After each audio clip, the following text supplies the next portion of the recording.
Anong mga katangian ng isang kandidato ang dapat naming malaman bago kami bumoto? Kasi ngayon pa lang, kahit medyo 2028 pa ang eleksyon, gusto ko nang busisihin ang mga taong nagbabalak kumandidato. So bigyan mo ako ng kahit top 10 na katangian para malaman namin. Magandang tanong to, lalo na ngayon na napakadali ng maimpluwensyahan ng image, salita, o social media presence. Pero kung susuriin ng maigi, may mga katangian na dapat talagang hanapin sa isang taong gustong mamuno. Hindi sapat na sikat, magaling magsalita, o mabait sa kamera. Heto ang top 10 na katangian na dapat mong bantayan at kung bakit mahalaga ang bawat isa. 1. Integridad, integrity. Ito ang pundasyon ng lahat. Kung walang integridad ang isang kandidato, kahit gaano siya katalino o ka-experience, delikado pa rin. Bakit mahalaga? Dahil ang kapangyarihan ay tukso. Kung wala siyang matibay na prinsipyo, madaling abusuhin ang posisyon. 2. Malinaw na paninindigan, clear principles. Hindi yung pabago-bago depende sa audience. Bakit mahalaga? Dahil ang leader na walang paninindigan ay madaling maimpluwensyahan ng may kapangyarihan o pera. 3. Track record ng serbisyo. Ano na ang nagawa niya? Hindi lang pangako. Bakit mahalaga? Dahil ang nakaraan ay madalas indikasyon ng hinaharap. Kung wala pa siyang konkretong nagawa, bakit ka maniniwala sa mga sinasabi niya? 4. Kakayahang mamuno, leadership ability. Hindi lang siya marunong magsalita, marunong siyang magdesisyon at magdala ng tao. Bakit mahalaga? Dahil ang gobyerno ay hindi solo act, kailangan niyang mag-manage ng team at mag-handle ng krisis. 5. Empathy o pag-unawa sa tao. Nararamdaman ba niya ang hirap ng ordinaryong mamamayan? Bakit mahalaga? Dahil ang desisyon niya ay makakaapekto sa buhay ng marami. Kung disconnected siya, mali ang magiging prioridad niya. 6. Kaalaman at kasanayan, competence.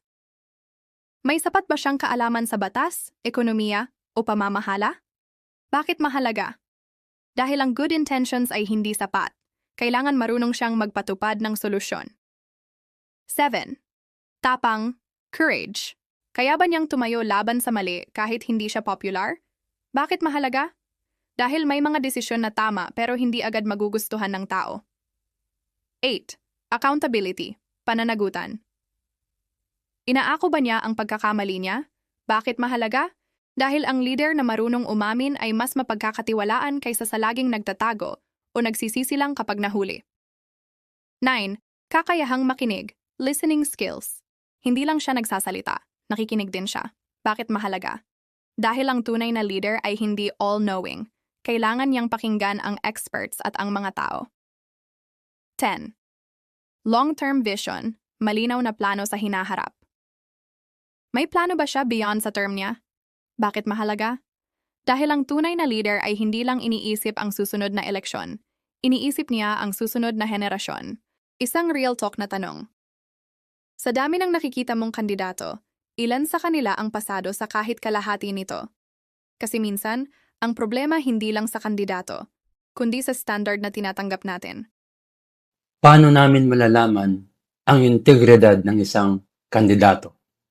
Hindi mo malalaman ang integridad ng isang kandidato sa isang speech, poster, o interview lang. Kung tutuusin, halos lahat kayang magmukhang mabuti sa harap ng kamera. Ang totoong integridad, nahuhuli sa pattern, hindi sa paandar. Ito ang mas praktikal na paraan para makita mo kung may integridad ba talaga siya. 1. Tingnan ang consistency ng salita at gawa. May mga politiko na magaling magsalita, pero kabaliktaran ang ginagawa. Tanong mo, yung sinasabi niya ngayon, ginawa na ba niya noon? 2. Suriin ang track record, hindi lang pangako. Balikan mo ang mga naging posisyon niya. May anomalya ba? May iniwasan ba siyang issue? Integridad? Malinis na history, hindi lang malinis na imahe. 3. Paano siya kumikilos kapag walang kamera? Minsan mabait kapag may media, pero iba ang ugali sa likod. Makinig sa testimonya ng mga taong nakatrabaho niya, staff, constituents, kahit critics. 4. Paano siya humaharap sa kritisismo? Nagagalit ba agad? Naninisi? O marunong makinig at sumagot ng maayos? Ang taong may integridad, hindi takot sa tanong. kahit mahirap. 5. May transparency ba siya? Handa ba siyang ilabas ang SALN, gastos o proseso ng desisyon? Kung may tinatago, kadalasan may dahilan. 6. Sino ang mga kasama niya? Hindi lang siya ang tinitingnan, pati ang team niya. Kung napapalibutan siya ng questionable na tao, malaking red flag yon. 7. Paano siya gumamit ng kapangyarihan noon, inabuso ba niya o ginamit para tumulong? Doon lumalabas ang tunay na ugali kapag may kapangyarihan na. 8. May kaso o kontrobersya ba? At paano niya hinarap? Hindi porket may issue, automatic wala ng integridad. Pero importante, tumakbo ba siya sa responsibilidad o hinarap niya ng maayos? 9. Hindi siya perpekto pero accountable. Ang taong may integridad, umaamin kapag nagkamali. Mas mapagkakatiwalaan ang umaamin kaysa sa laging wala akong kasalanan. 10. Hindi siya madaling magbago ng prinsipyo para lang manalo. Bigla bang nag-iiba ng posisyon depende sa crowd? Kung oo, baka hindi prinsipyo ang sinusunod, kundi boto. Isang simpleng mindset, huwag kang ma-impress agad. Mag-investigate ka. Kasi sa dulo, ang tanong hindi. Magaling ba siyang magsalita? Kundi, mapagkakatiwalaan ko ba siya kahit wala akong nakikitang kamera? Anong mga red flags na dapat iwasan na kahit mukhang magaling ang isang kandidato? Magandang tanong to, kasi dito madalas nadadali ang mga botante. Maraming kandidato ang magaling magsalita, charismatic, at mukhang qualified. Pero may mga senyales na dapat mong pag-ingatan. Ito ang mga red flags na hindi dapat balewalain. 1. Magaling magsalita pero kulang sa konkretong plano. Parang ang ganda pakinggan, pero puro general statements. Red flag to kasi baka puro pang-akit lang, walang malinaw na direksyon. 2. Pabago-bago ng paninindigan. Iba ang sinasabi depende sa audience. Ibig sabihin, mas inuuna ang boto kaysa prinsipyo. 3. May history ng corruption o malalabong transaksyon. Kahit pa allegedly lang, dapat sinisilip. Kung dati nang may issue sa pera, bakit magtitiwala ka pa ulit? 4. Mahilig mangsisi at hindi umaako ng pagkakamali. Laging may ibang may kasalanan. Ang leader na hindi accountable, mahirap pagkatiwalaan sa krisis. 5.